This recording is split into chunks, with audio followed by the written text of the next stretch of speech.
Hi, praise the lord and church చాలా బాగా జరిగింది కదా ఈరోజు. Praise the lord Aaron. అవును, ఈరోజు చాలా బాగా జరిగింది. హా, నువ్వు పాడే విధానం నాకు చాలా బాగా నచ్చింది. నీ వాయిస్ కూడా చాలా బాగుంది. నువ్వు పాడుతున్నప్పుడు ప్రెజెన్స్ని ఫీల్ అయ్యాను నేను. Glory to God. యానా, మీతో ఒక ఇంపార్టెంట్ విషయం చెప్పాలని అనుకుంటున్నాను. ఆరోన్, చెప్పండి, ఏంటది? నేను చాలా రోజులుగా నా లైఫ్ పార్ట్నర్ గురించి నేను ప్రార్థన చేస్తున్నాను. బట్ నా recently I have the impression that you are God's will for my life. I like you and I'm ready to support your ministry of singing.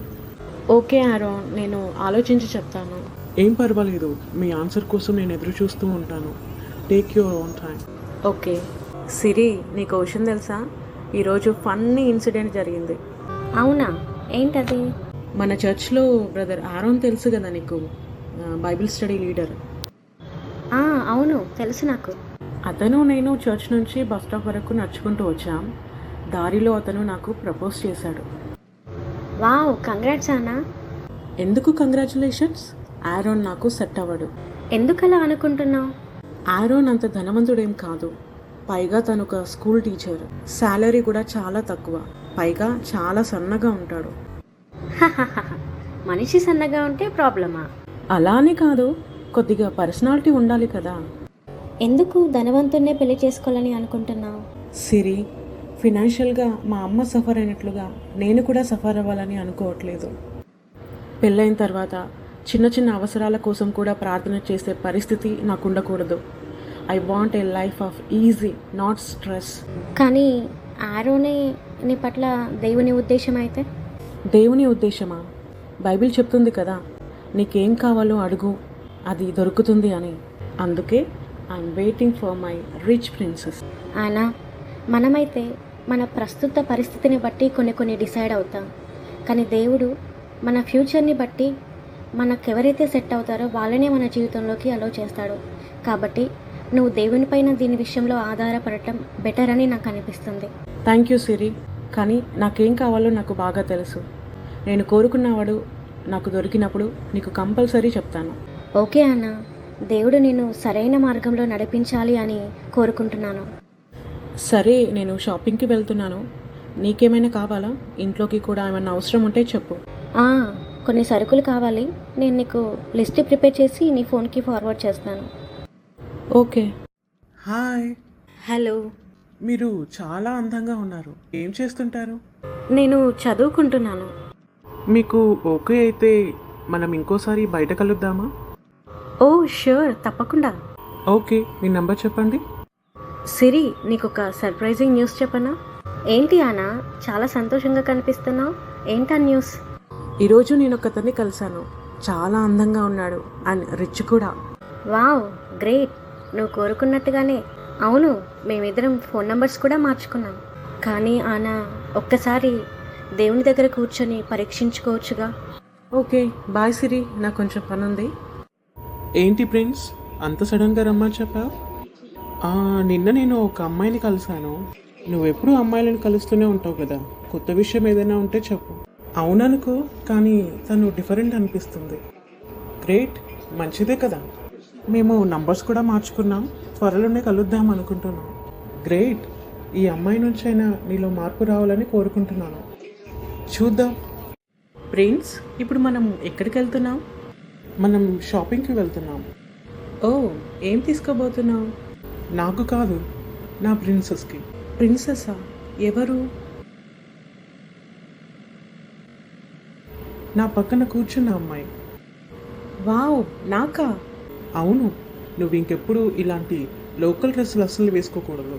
నువ్వెప్పుడు రిచ్గా కనిపించాలి. థ్యాంక్ యూ జీసస్, నేను ఎలా కోరుకున్నానో అలాంటి వాడినే ఇచ్చావు. ఆనా, నీతో ఒక మాట చెప్పాలి. ఏంటి ప్రిన్స్? నువ్వేం చెప్పినా వింటాను, చెప్పు. నేను నిన్ను పెళ్లి చేసుకుందాం అనుకుంటున్నాను. ఏమంటావు?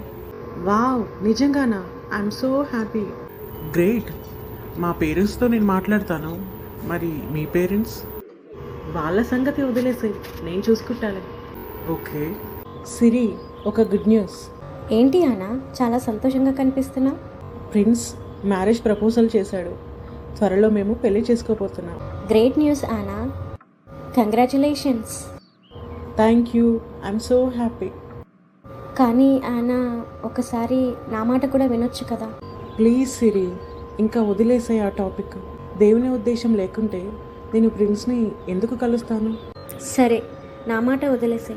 కనీసం ఒకసారి హెప్సిబామానైనా ఒక్కసారి కలువు. నువ్వెంతమందితోటైనా చెప్పించు, నా మనసు మాత్రం మారే సమస్యే లేదు. మారమని నేను నిన్ను అడగట్లేదు, ఒకసారి కలువు అని అంటున్నాను అంతే, నా కోసమైనా. సరే. Praise the Lord sister. Praise the Lord ఆనా. ఏంటి సర్ప్రైజ్, సడన్గా వచ్చా? మీతో కొంచెం మాట్లాడేది ఉంది, అందుకని. అవునా, రారా వచ్చి కూర్చో. ఇప్పుడు చెప్పు ఆనా, ఏంటి మ్యాటర్? అంటే పెద్ద మ్యాటర్ ఏం కాదు, నా మ్యారేజ్ గురించి మాట్లాడదామని. మ్యారేజ్ అనేది పెద్ద విషయమే, అది మన జీవితాన్నే ఒక మలుపు తిప్పేస్తుంది. ఇబ్బందిగా ఏం ఫీల్ అవ్వకు, నేను మీ అక్క లాంటి దాన్ని. இங்க யாருக்கு ஜோதிடத்தில் நம்பிக்கை இல்லை? சார் எனக்கு வாங்க உட்காருங்க. అంటే సిస్టర్, ఇద్దరు వ్యక్తులు మ్యారేజ్ ప్రపోజ్ చేశారు. అయితే అందులో ఒకతను మన చర్చ్ మెంబరే, కానీ ఇంకొకతను బయటివాడు, కానీ క్రిస్టియనే. ఫస్ట్ అతను నేను కోరుకున్న క్వాలిటీస్లలో ఒక్కటి కూడా లేదు, కానీ దేవుని ప్రణాళిక ఉంది మన మధ్య అని అతను అంటున్నాడు. కానీ సెకండ్ అతను బాగా రిచ్ అండ్ చాలా హ్యాండ్సమ్ కూడా, నాకు అన్ని విధాలుగా సెట్ అవుతాడు అని అనిపిస్తుంది. ఆనా, నా ఉద్దేశం ప్రకారం ఆల్రెడీ నువ్వు ఒకరిని ఫిక్స్ చేసుకున్నావు నీ మైండ్లో, కానీ నువ్వు అడుగుతున్నావు కాబట్టి నా తరపున ఒక మాట చెప్తాను. మ్యారేజ్ అనేది దేవుడు నిర్ణయిస్తే బాగుంటుంది, ఎందుకంటే మనం పై రూపాన్ని చూస్తాం, కానీ దేవుడు హృదయాలోచనని ఎరిగినవాడు. కాబట్టి మన మనస్సుకి మన ఆలోచనలకి ఎవరైతే సెట్ అవుతారో వారినే మన జీవితంలోనికి తీసుకొస్తాడు. ఇక డబ్బు సంగతి అంటావా? మత్తయి సువార్త 6:33లో చెప్పినట్టుగా మొదటగా నీ దేవుని రాజ్యాన్ని వెతుకు, మిగతావన్నీ ఆటోమేటిక్గా నీ దగ్గరికి వస్తాయని దేవుడే చెప్తున్నాడు కదా. ఇక రెండవ అతని గురించి మాట్లాడుకుందాం.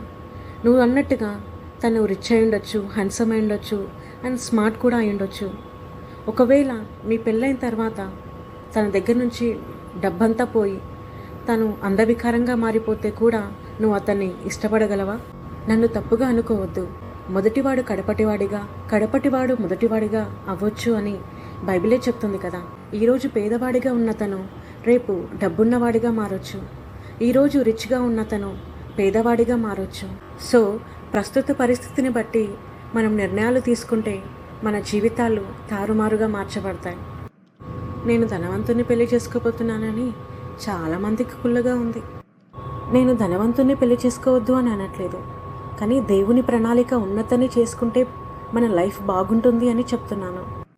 మనం చేసుకోబోయే వ్యక్తి దేవునికి భయపడేవాడైతే ఎలాంటి సందర్భాలలోనైనా చేయి విడిచిపెట్టడు, అలాగే ప్రేమను కురిపిస్తాడు. మన ప్రార్థనా జీవితానికి, దేవుని సన్నిధికి దూరం చేసే ఏ పరిచయం కూడా మన జీవితానికి మంచిది కాదు. ఎంత డబ్బుంది అని చూడకు ఆయన, నీ విషయంలో ఎంత హానెస్ట్గా ఉన్నాడు అని చూడు. నువ్వు కోరుకున్నట్టుగా handsome, good look, rich, smart ఇవి మాత్రమే కాకుండా patience, honest, forgiveness, trust, commitment, good communication skills, independence ఇవన్నీ ఉండాలి. అందరిలో ఇవన్నీ ఉండాలి అని నేను అనట్లేదు, కానీ దేవునికి భయపడే వారిలో ఇవన్నీ కంపల్సరీ ఉంటాయని చెప్తున్నాను. మ్యారేజ్ అనేది ఎంతో ముఖ్యమైన నిర్ణయం. అందులో ఒక చిన్న మిస్టేక్ జరిగినా కూడా మన లైఫ్ అంతటికీ ఒక మార్క్ పడిపోతుంది. నువ్వు ఒక గాస్పల్ సింగర్వి, దేవునికి భయపడేవాడు మీ జీవితంలోనికి వస్తే మీరు ముందు ముందు దేవునిలో ఎంతో ఎదుగుతారు. నువ్వు ఇతన్నే పెళ్లి చేసుకోవాలి అని చెప్పే రైట్ నాకు లేదు, కానీ ఒక్కటి మాత్రం చెప్పగలను, దేవుని సన్నిధిలో కూర్చో, మనస్ఫూర్తిగా ఆయన వైపు తిరిగి నీ జీవితానికి, నీ ఆశయానికి ఎవరైతే అనుకూలంగా ఉంటారో వారినే నీ జీవితంలోనికి తీసుకురమ్మని ఆ దేవుణ్ణి ప్రార్థించు. దేవుడే నీకు సమాధానం ఇస్తాడు. ఓకే సిస్టర్, మీరు చెప్పిన వాటన్నిటి గురించి నేను ఆలోచిస్తాను. దేవుడే మీ మార్గాలని సరళము చేయనుగాక.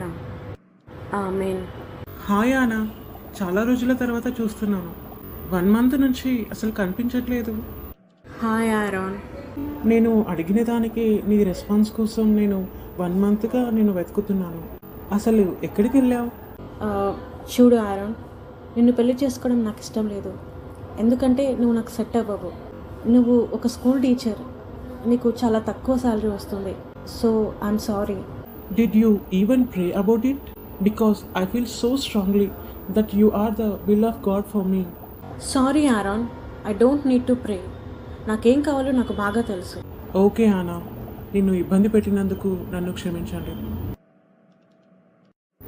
జోనా, నీకు ఒక సర్ప్రైజ్ మ్యాటర్ చెప్పనా? చెప్పు ప్రిన్స్, ఏంటది? నేను ఆనాని పెళ్లి చేసుకుందాం అనుకుంటున్నాను. మ్యారేజా? నువ్వా? నమ్మొచ్చా? అవును జోనా, నాకు తనంటే చాలా ఇష్టం. సో పెళ్లి చేసుకుందామని అనుకుంటున్నాను. ప్రిన్స్, ఇది కరెక్ట్ అని నాకు అనిపించట్లేదు. ఎందుకంటే నువ్వు ఒక్క అమ్మాయితో సర్దుకునేవాడివి కాదు. పెళ్ళంటే ఒకే అమ్మాయితో లైఫ్ లాంగ్ ట్రావెల్ చేయడం. అవును, కానీ నాకు తను కావాలనిపిస్తుంది. ఏమో, ఒకవేళ నాలో మార్పు రావచ్చు కదా. అవును, అలా కూడా అయ్యుండొచ్చు. మేబీ నీలో మార్పు రావచ్చు తన ద్వారా. మరి ఎప్పుడు మ్యారేజ్? రేపేరా, అందు గురించే కదా నేను పిలిచాను. సో వాళ్ళ పేరెంట్స్ మీ పేరెంట్స్ ఒప్పుకోవడం కూడా జరిగిందా? మా పేరెంట్స్ అంటావా, నేను ఏం చెప్తే అదే. కానీ ఆన వాళ్ళ పేరెంట్స్ ఒప్పుకోలేదంట. కానీ తను నాతో పాటు వచ్చేయడానికి రెడీగా ఉంది. Okay then, all the best. Thank you దేవా, నా మ్యారేజ్ని సక్సెస్ఫుల్గా జరిగించినందుకు. Welcome to my world Ana. Ana, నువ్వు సంతోషంగా ఉన్నావని నేను అనుకుంటున్నాను. నీకేం కావాలన్నా నన్ను అడుగు. నిన్ను చూసుకునే బాధ్యత ఇక్కడ నుంచి నాదే కదా. థ్యాంక్ యూ ప్రిన్స్, నేను చాలా ఆనందంగా ఉన్నాను. Hi Judy, how are you? ఏంటి ప్రిన్స్, 1 వీక్గా ఫోన్ లేదు, మెసేజ్ లేదు, మనిషి లేవు, ఏమైపోయావు? ఏం లేదు, చిన్న బిజినెస్ ట్రిప్ మీద బయటికి వెళ్ళాను. ఓ అవునా, నేను నిన్ను చాలా మిస్ అయ్యాను. ఓ, నేను కూడా చాలా మిస్ అయ్యాను. ఓకే దెన్, ఈవినింగ్ కలుద్దాం. నువ్వు అసలు ఫోన్ ఎత్తట్లేదు ఏంటా అని ఇంటికి వచ్చాను. ఈవినింగ్ కలుద్దామా మరి? ఓ షూర్, తప్పకుండా.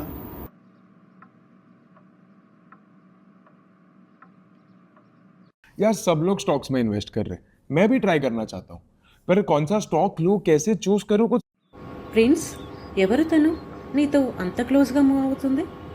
అది నీకు అనవసరమైన విషయం. నాకు చాలామంది ఫ్రెండ్స్ ఉన్నారు. ఇలాంటి స్టూపిడ్ క్వశ్చన్స్ ఇంకోసారి నన్ను అడక్కు. రిలాక్స్ ప్రిన్స్, నేను నార్మల్గా అడిగాను, గొడవ పడాలని కాదు. ఎనీవే, నాకు నైట్ ఇంటికి రావడానికి లేట్ అవుతుంది. సో నా కోసం వెయిట్ చేయకు. అదేంటి ప్రిన్స్, ఈరోజు ఆఫీస్ కూడా లేదు కదా, ఎందుకు లేట్ అవుతుంది? ఏయ్, నీకు ఎన్నిసార్లు చెప్పాలి అది నీకు అనవసరమైన విషయం అని? ఒకసారి చెప్తే అర్థం కాదా?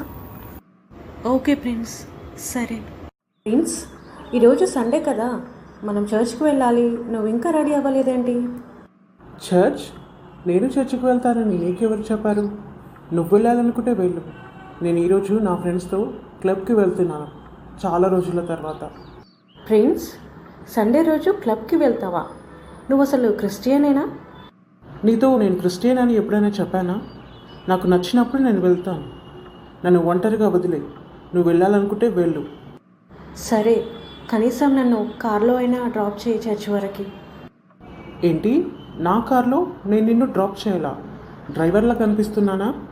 నువ్వు ఆటోలో వెళ్ళు, లేదంటే నడుచుకుంటూ వెళ్ళు. దేవా, ఏంటిది?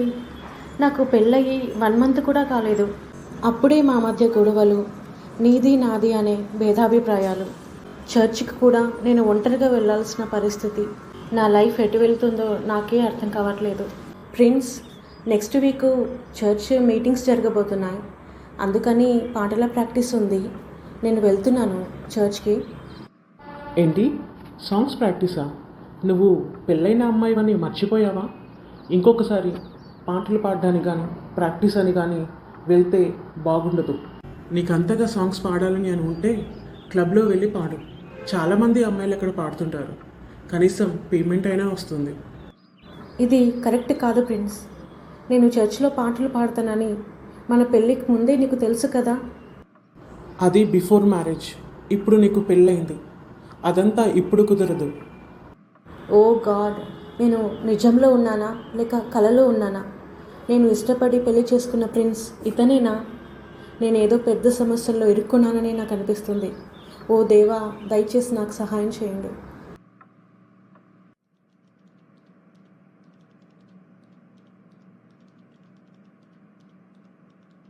ప్రిన్స్, నైట్ పార్టీకి వస్తున్నావు కదా? ఓఎస్, నేను రాకుంటే ఎలా? ఓకే, నైట్ కలుద్దాం. ప్రిన్స్, ఇందాకొచ్చిన అమ్మాయి కూడా నీ గర్ల్ ఫ్రెండేనా? అవును, అయితే ఏంటి? తను నీకంటే చాలా అందంగా ఉంటుంది.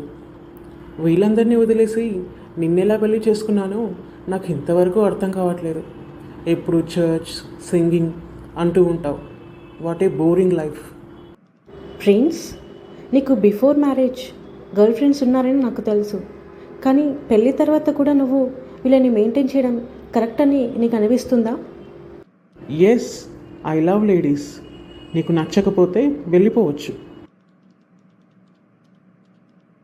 ప్రిన్స్, నా కోసం ఒక కప్ టీ తీసుకొస్తావా? చాలా వీక్గా ఉంది, హాస్పిటల్కైనా తీసుకెళ్ళు. చూడు, నేను నీ పనివాణ్ణి కాదు. నాకు ఆఫీస్లో చాలా వర్క్ ఉంది. నీ ఫ్రెండ్ ఉందిగా సిరి, ఆ అమ్మాయిని పిలిపించుకో. ప్రిన్స్, హాస్పిటల్కి ఏమొద్దు, కనీసం నాతో పాటు ఉండు, నా పక్కన ప్లీజ్. హాయ్ సిరి, నా కోసం వచ్చినందుకు థ్యాంక్ యూ సో మచ్. మరేం పర్వాలేదు ఆనా, నువ్వు నా ఫ్రెండ్వే. పద పద, హాస్పిటల్కి వెళ్దాం. సిరి, నేను ప్రిన్స్ విషయంలో చాలా పెద్ద తప్పు చేశాను. నాకు ఇప్పుడు తెలుస్తుంది, నువ్వు చెప్పిన మాట అప్పుడే విన్నింటే ఇంతవరకు వచ్చేది కాదేమో. అతను ప్రతిరోజు నన్ను ఏదో రకంగా తిడుతూనే ఉన్నాడు. అతని ఇల్లు నా ఇల్లు కాదట, నన్ను ఒక పరాయి వ్యక్తిలా చూస్తున్నాడు. ఇదొక వంత అయితే రోజుకొక అమ్మాయి ఇంటికి వస్తుంది, అది నన్ను ఇంకా బాధ పెడుతుంది. అయ్యో ఆనా, వింటుంటేనే చాలా బాధగా ఉంది. మన జీవితాలలో దేవుని చిత్తాన్ని అనుసరించడం ఎల్లప్పుడూ మంచిది.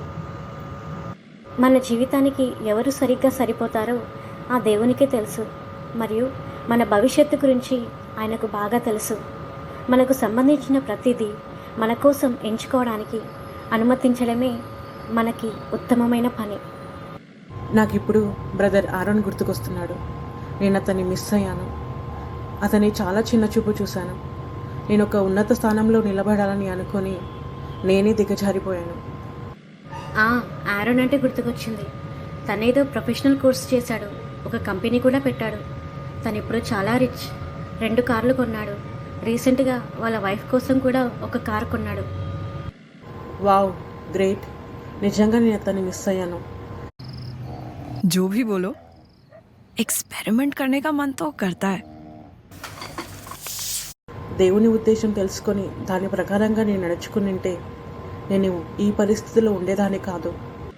దేవుడి ఉద్దేశాన్ని, ఆయన ప్రణాళికని పక్కన పెట్టి నేను చాలా ఫులిష్గా బిహేవ్ చేశాను. ఆరోన్ని కూడా అర్థం చేసుకోలేకపోయాను. నా జీవితం ఒక్కసారి వెనక్కి వెళ్తే నేను ఇప్పుడు కరెక్ట్ డిసిషన్ తీసుకుంటాను. ఆనా, జరిగిందేదో జరిగింది. నీ మీద నువ్వు జాలిపడినంత మాత్రాన ఎలాంటి ప్రయోజనం ఉండదు. కానీ ఒక్క విషయం తెలుసుకో, దేవుడు జాలి కలిగిన వాడు. ఇంకా నీకోసం ఏదో ఒక ప్రణాళికను చూస్ చేసే పెట్టుంటాడు. మన జీవితాలని మార్చడానికి, ఆయన ఉద్దేశాన్ని మన జీవితంలో నెరవేర్చడానికి ఆయన ఎలాంటి పరిస్థితినైనా మార్చగలడు. ఇర్మియా 29:11లో దేవుడు అంటాడు, నేను నీకోసం చేసే ఆలోచనలు, నీపై పెట్టుకున్న ఉద్దేశములు నాకు తెలుసు అని. కొన్నిసార్లు మన జీవితంలో జరిగే చెడు కూడా మనకు మంచి భవిష్యత్తును ఇవ్వడానికే ఒక పునాదిగా ఉంటుంది. ఇప్పటికైనా మించింది ఏమీ లేదు. దేవుని దగ్గరికి వెళ్ళి క్షమాపణ వేడుకో. తప్పిపోయిన కుమారుణ్ణి తండ్రి క్షమించినట్లుగా నిన్ను ఆయన హస్తాల్లోకి తీసుకుంటాడు. థ్యాంక్ యూ సిరి, నీలాంటి ఫ్రెండ్ నాకుండడం నిజంగా నా అదృష్టం. ఆనా, మీ రిపోర్ట్స్ వచ్చాయి. మీకు మలేరియల్ ఫీవర్ వచ్చింది, హై బీపీ కూడా ఉంది. దేని గురించైనా ఎక్కువగా ఆలోచిస్తున్నారా? అవును డాక్టర్, కొంచెం ఎక్కువగానే ఆలోచిస్తున్నాను. ఇలా ఆలోచించడం మీరు ఎంత తగ్గించుకుంటే మీ ఆరోగ్యానికి అంత మంచిది. నేను కొన్ని మందులు రాస్తున్నాను, అవి టైం టు టైం వేసుకోవాలి. Okay doctor, thank you. Siri, doctor అన్నాడు నాకు హై బీపీ అని, నేను ఎక్కువగా ఏమీ ఆలోచించకూడదు అని. నా భర్త ఎప్పుడూ నా మీద అరుస్తూనే ఉంటాడు, గొడవ పడుతూనే ఉంటాడు. నాకు అసలు పీస్ ఆఫ్ మైండ్ అనేదే లేదు. నేను ఎలా ఆలోచించకుండా ఉండేది చెప్పు? ఏం బాధపడకు అన్నా, దేవుణ్ణి నమ్ము, ఆయనే నీ పరిస్థితిని మారుస్తాడు. దేవా, నేను నీ వాక్యాన్ని గైకొనకుండా నీ ఉద్దేశాలన్నిటినీ పక్కన పెట్టి నా మ్యారేజ్ విషయంలో నేను చాలా మిస్టేక్ చేశాను. ఆరోన్ని రిజెక్ట్ చేసి ఇంకా పెద్ద మిస్టేక్ చేశాను. అయినను నన్ను క్షమించి నాకు బలాన్ని ఇవ్వండి, నీ కృపనివ్వండి. నా మ్యారేజ్ లైఫ్ని సెట్ చేయమని ప్రభా అడుగుతున్నాను. ఎలాంటి పరిస్థితులు వచ్చినా నా భర్తని నేను క్షమించి ప్రేమించేలా నీ కృపని నాకు ఇవ్వండి. నేను నమ్ముతున్నాను నువ్వు నా జీవితాన్ని మార్చబోతున్నావని, మంచి దారిలో నన్ను నడిపించబోతున్నావు అని. నువ్వు ఇంకనూ నన్ను ప్రేమిస్తున్నందులకే నీకు వందనాలు చెల్లించుకుంటూ యేసుక్రీస్తు నామమున అడుగుచున్నాను తండ్రి, ఆమేన్. ఆనా, ఫుడ్ తీసుకురా. అవుతుంది ప్రిన్స్, ఇంకొంచెం సేపు వెయిట్ చేయి, ఆల్మోస్ట్ అయిపోయింది. ఇంతవరకు అవ్వలేదా? ఇంత ఇర్రెస్పాన్సిబుల్గా ఎలా ఉంటున్నావు నువ్వు అసలు? సారీ ప్రిన్స్, ఒంట్లో బాగాలేదు కదా, అందుకని హాస్పిటల్ నుంచి రాగానే మందులు వేసుకొని పడుకున్నాను. ఇంతకుముందే లేచి వంట స్టార్ట్ చేశాను. ఒక 5 నిమిషాల్లో అయిపోతుంది ప్రిన్స్, కొంచెం సేపు వెయిట్ చేయి. ఎలాంటి అమ్మాయివి నువ్వు అసలు? నిన్ను పెళ్లి చేసుకొని నేను చాలా తప్పు చేశాను, అలసిపోయాను నీ వల్ల. ఇప్పుడే నా ఇంట్లోకించి వెళ్ళిపో, నన్ను ఒంటరిగా వదిలే. ఏంటి, ఇంట్లోకించి వెళ్ళిపోవాలా? నువ్వు నిజంగా నన్ను ఇష్టపడి పెళ్లి చేసుకున్నావా ఫ్రెండ్స్? చూడు, రేపు నేను ఆఫీస్ నుంచి ఇంటికి వచ్చేసరికి నువ్వు నా కళ్ళ ముందు కనిపించకూడదు. Oh God prince, please. Thank you Siri, నాకు నీ ఇంట్లో ప్లేస్ ఇచ్చినందుకు. నువ్వు నా ఫ్రెండ్ ఆనా, నేను నీకోసం ఆ మాత్రం చేయలేనా? చూడు సిరి, నా పరిస్థితి ఎలా అయిపోయిందో. నేను మా అమ్మ నాన్నలకు కూడా నా మొహం చూపించలేను. వాళ్ళని వద్దనుకొని ప్రిన్సే కావాలని వెళ్ళాను. ఇప్పుడు నేను చర్చికి కూడా వెళ్ళలేను. హెప్సిబా సిస్టర్ ఎంతగానో చెప్పారు, నేను తన మాటలు కూడా పట్టించుకోలేదు. ఏం బాధపడకు ఆనా, ఫస్ట్ నీ ఆరోగ్యాన్ని చూసుకో, తర్వాత దేవుని సన్నిధిలో కూర్చొని ఆయనకు ప్రార్థించు. ఆయనే నీకు మంచి జీవితాన్ని ఇస్తాడు, మంచి మార్గంలో నడిపిస్తాడు. థ్యాంక్ యూ సో మచ్ సిరి. ప్రియమైన వాళ్ళారా, మనం ఏదైనా ఒక గొప్ప డిసిషన్ తీసుకుంటున్నప్పుడు మొదటగా దాని గురించి మనం దేవుని దగ్గర అడగాలి. ఎందుకంటే మన మార్గాలను సరళం చేయవాడు ఆయనే. మనకి ఏది మంచి ఏది చెడు అని తెలిసింది ఆయనకు మాత్రమే కనుక మన ఫ్యూచర్ ఎవరితో బాగుంటుంది, ఎలాంటి వారితో బాగుంటుంది అని ఆయనకు మాత్రమే తెలుసు కనుక మన ప్రతి పరిస్థితిని ఆయనకు అప్పగించినప్పుడు ఆయనే మన జీవితాలని సరైన మార్గంలో నడిపిస్తాడు. Thank you.